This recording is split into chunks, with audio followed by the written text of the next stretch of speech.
Centrafrique, l'appel solennel de l'ancien président de transition Ferdinand Alexandre Ngandé pour un sursaut national. Bangui, le 24 mai 2026, CNC.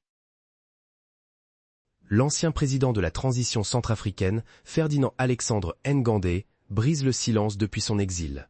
À l'occasion de son anniversaire ce 23 mai, l'ex-chef de l'État a publié une déclaration écrite sous forme de réquisitoire et d'appel aux forces vives du pays. 3 ans après avoir fui Bangui à la suite d'une tentative d'arrestation qu'il qualifie d'attentat contre sa vie. L'homme politique tente de remobiliser l'opinion publique et les institutions sécuritaires contre le pouvoir actuel. Un exil forcé et une critique de la gouvernance à Bangui.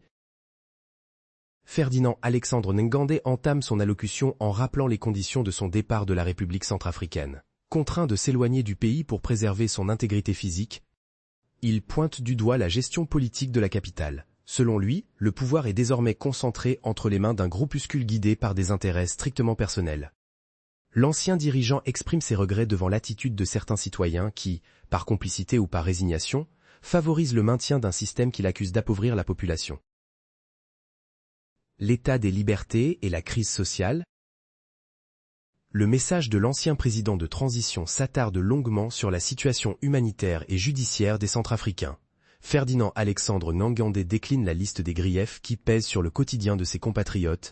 Détention arbitraire dans les prisons sans aucune forme de procès, coupure chronique d'eau et d'électricité et spoliation des droits civiques les plus élémentaires. Il décrit une population traitée comme étrangère sur son propre sol, privée des garanties légales minimales indispensables à la dignité humaine. L'exigence d'une union sacrée et le rôle de l'armée. Pour modifier la trajectoire actuelle du pays, l'auteur du manifeste réclame une introspection collective menant à une union sacrée. Cet appel s'adresse prioritairement aux forces armées centrafricaines, FACA, ainsi qu'aux forces de sécurité intérieure. Ferdinand Alexandre Ngandé demande aux porteurs d'uniformes et à la société civile d'écarter les ambitions sectorielles pour se focaliser sur l'affranchissement du peuple, qu'il estime plongé dans une forme de servitude quotidienne. Un message direct à Moscou et Kigali. Le volet diplomatique de la déclaration cible explicitement les deux principaux alliés militaires du régime de Bangui, la Fédération de Russie et la République du Rwanda.